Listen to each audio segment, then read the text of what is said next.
It was full steam ahead on the island of Sodor. All the engines were running on time. They wanted to finish their work quickly because tonight was Halloween. The engines loved seeing the children in their Halloween costumes.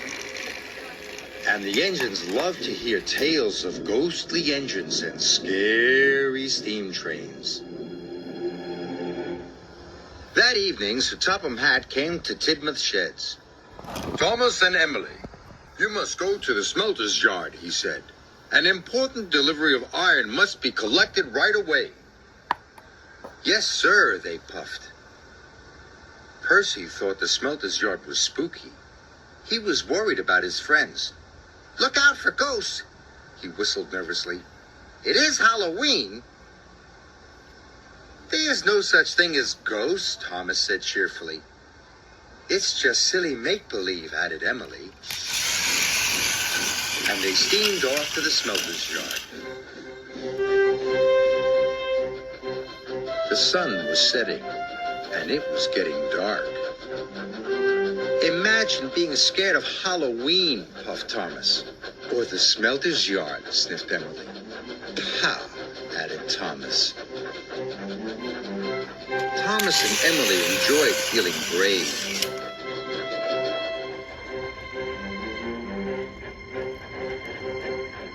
But when they got to the smelter's yard, it was very spooky.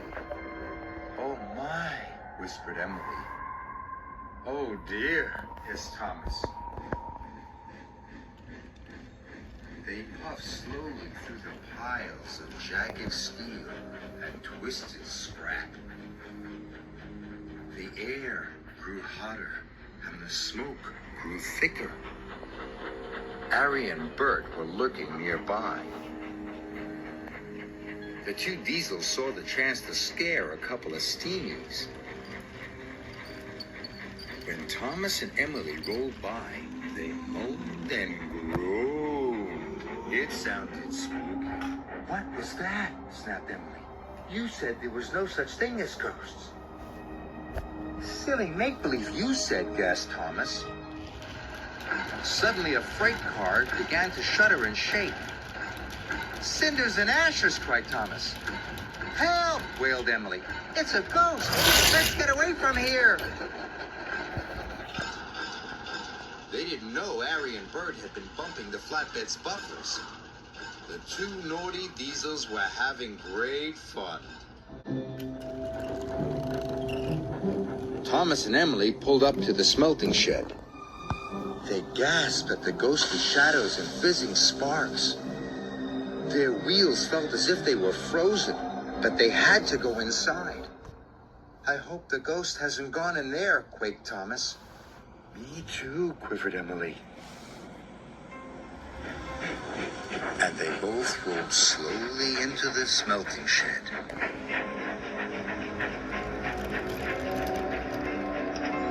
Inside, chains clanked and strange shadows danced across the walls.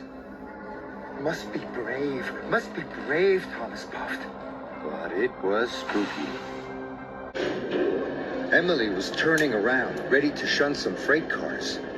Suddenly, a great whoosh of sparks lit up the shed. "Bust my buffers!" cried Emily. Emily was scared. She didn't notice the huge white tarp. It fell, covering her from funnel to footplate. "The ghost! It's got me!" She steamed away as fast as her pistons could pump. Thomas thought Emily was the ghost, and he raced out of the smelting shed.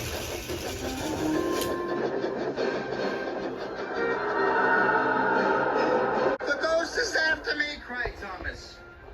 Arry and Bert thought Emily was the ghost too, and they raced away. Thomas was right behind them, and Emily was right behind Thomas.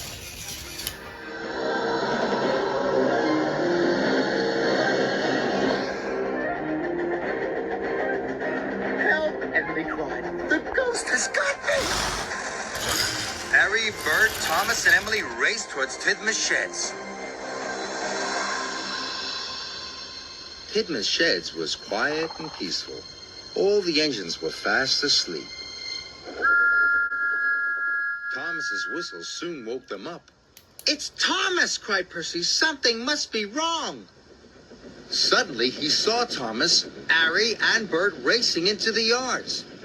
"Stop!" he cried. Arry, Bert, and Thomas applied their brakes. They stopped just in time. "The ghost is after us," whistled Thomas. Percy was scared. But just then, Emily raced under a signal and the tarp flew off.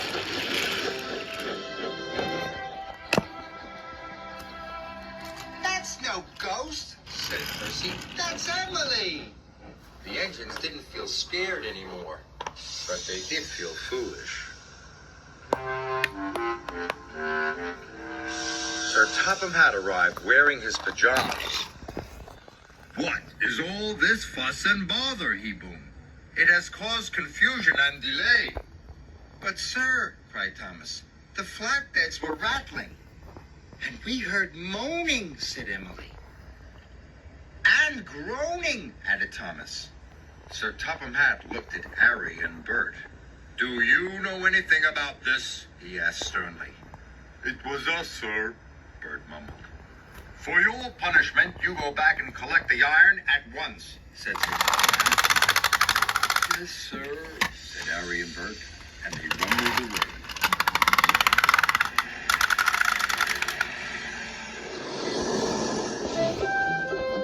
Whenever Thomas and Emily went back to the smelter's yard, they knew there was nothing to be scared of. After all, there is no such thing as ghosts. It was all silly make-believe.